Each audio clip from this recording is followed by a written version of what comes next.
دوستوں، آج کے اس خصوصی تجزیے میں ہم ایک ایسی تاریخ کے پنوں کو پلٹنے والے ہیں جو اکثر ہماری نظروں سے اوجھل رہتی ہے۔ ہم بات کر رہے ہیں اسلامی تاریخ کے بالکل ابتدائی دور کی اور ان خواتین کی جنہوں نے اس تہذیب کی بنیادیں رکھیں۔ اور ہاں، کیونکہ ہم ان عظیم ہستیوں کا انتہائی احترام کرتے ہیں، اس لیے ہم نے اس پروگرام میں کسی بھی قسم کی انسانی تصویر کا استعمال نہیں کیا ہے۔ ہماری پوری توجہ صرف اور صرف ان معلوماتی سلائیڈز، حقائق اور تاریخی حوالوں پر ہی رہے گی۔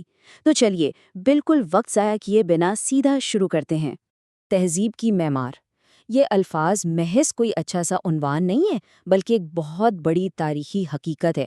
پہلی صدی ہجری میں ان مسلم خواتین نے علم، فقہ اور معاشرے کی تعمیر میں جو بڑھ چڑھ کر قائدانہ کردار ادا کیا نا، اس نے آنے والی صدیوں کے لیے ایک انتہائی مضبوط بنیاد تیار کر دی تھی۔ مطلب، یہ خواتین معاشرے کا صرف ایک عام حصہ نہیں تھیں، بلکہ حقیقت میں وہ اس پوری سویلائزیشن کی معمار تھیں۔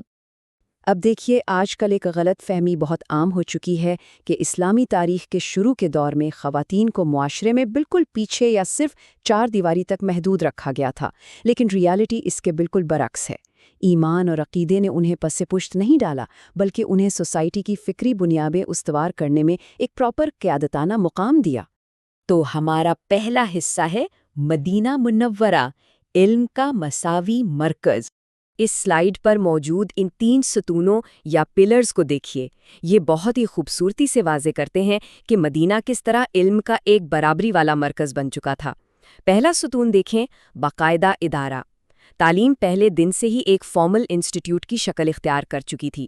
دوسرا، برابری کا فریضہ۔ علم حاصل کرنا صرف مردوں کا کام نہیں تھا، مرد اور عورت دونوں کے لیے یہ ایک مساوی مذہبی فرض تھا۔ اور تیسرا اور سب سے اہم، کیودانہ شمولیت۔ خواتین صرف علم حاصل نہیں کر رہی تھیں، بلکہ فرنٹ لائن پر آ کر پڑھا اور سکھا بھی رہی تھیں۔ چلیے آگے بڑھتے ہیں حصہ 2 کی طرف، قانون اور قرآن کی عظیم شخصیات۔ اب ذرا اس بڑے سے نمبر پر غور کریں، 2210۔ یہ کوئی عام نمبر نہیں ہے، یہ وہ مستند احادیث ہیں جو حضرت عائشہ صدیقہ رضی اللہ عنہا سے مروی ہیں۔ یہ اس بات کا پریکٹیکلی ثبوت ہے کہ وہ محض ایک عام فرد نہیں تھیں، بلکہ اپنے آپ میں ایک پوری اور خود مختار درسگاہ تھیں۔ عملی شریعت کی حفاظت میں ان کا جو کردار ہے نا، وہ مسلمان معاشرے میں ہمیشہ صف اول میں جگمگاتا رہے گا۔ اب اس اسٹار ڈائیگرام کو دیکھیے آپ لوگ، یہ ان کی کثیر الجہتی مہارت کو دکھا رہا ہے۔ فقہ ہو اور قانون ہو، تاریخ ہو، عربی ادب، شاعری، یہاں تک کہ طب یعنی میڈیسن، ہر میدان میں انہیں کمال حاصل تھا۔ نیچے حضرت عروہ بن زبیر کا یہ تاریخی قول اس بات پر بالکل مہر لگا دیتا ہے، جس میں وہ کہتے ہیں کہ انہوں نے قرآن، سنت، فقہ، طب اور شاعری میں حضرت عائشہ سے بڑھ کر کسی کو نہیں دیکھا۔ یہ واقعی ایک حیران کن علمی لیگیسی ہے۔ ذرا اس پیمانے کو تصور کریں جو یہاں ان بڑے نمبرز میں دکھایا گیا ہے۔ 50 سال سے زیادہ کا مسلسل تدریسی سفر، آدھی صدی، اور 8000 براہ راست شاگرد جنہوں نے ان سے باقاعدہ علم لیا اور پھر اسے پوری دنیا میں پھیلا دیا۔ یہ اثر اور یہ وسعت سچ میں دماغ گھما دینے والی ہے۔ اب جو چیز اس پائی چارٹ میں سب سے زیادہ دلچسپ ہے، وہ یہ ہے کہ ہماری روزمرہ زندگی کے عملی قوانین کا تقریباً 25% حصہ، یعنی ایگزیکٹلی ایک چوتھائی، حضرت عائشہ رضی اللہ عنہا کی علمی کوششوں پر کھڑا ہے۔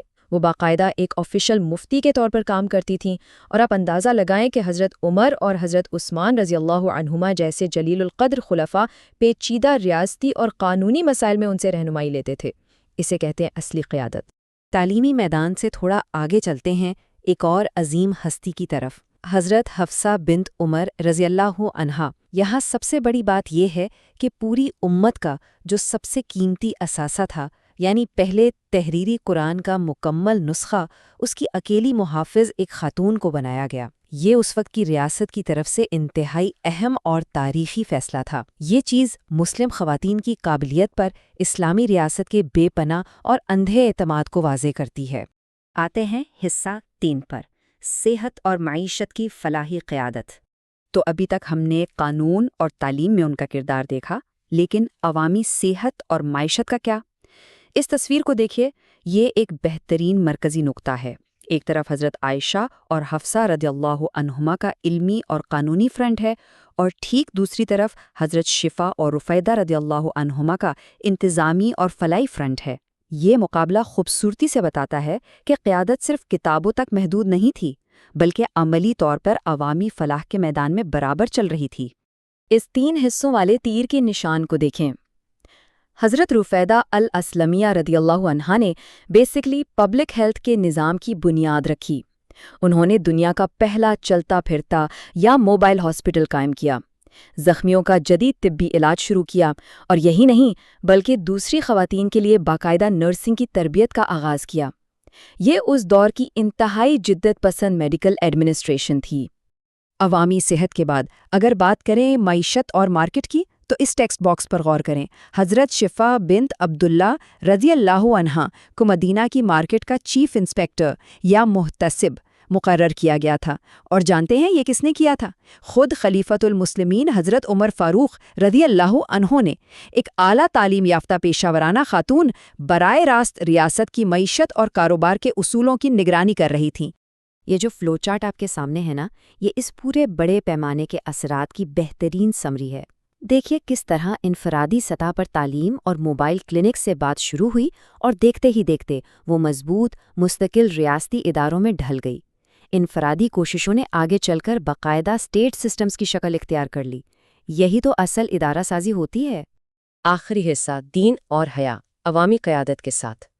تو اس سب کا سب سے اہم اور نچوڑ والا نقطہ اس وین ڈائیگرام میں بالکل واضح ہے: دین اور حیا اور معاشرتی قیادت۔ ان دونوں کے درمیان کوئی کانٹرڈکشن یا ٹکراؤ تھا ہی نہیں۔ ایمان ہی تو وہ اصل طاقت تھی جس نے انہیں روکا نہیں بلکہ معاشرے کے ہر میدان میں ایکٹیو اور بہترین کردار ادا کرنے کا حوصلہ دیا۔ یہ دونوں دائرے ایک مکمل ہم آہنگی میں چل رہے تھے، اور یہی اسلامی معاشرے کی خوبصورتی تھی۔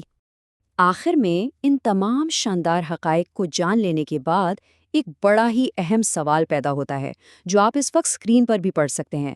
اگر پہلی صدی ہجری کی ان خواتین نے اپنی قیادت، علم اور عمل سے ایک عظیم تہذیب کی اتنی مضبوط بنیاد رکھ دی تھی، تو ہمارے اس شاندار تاریخی ورثے کی روشنی میں آج کی جدید مسلم خاتون کا عملی کردار کیا ہونا چاہیے؟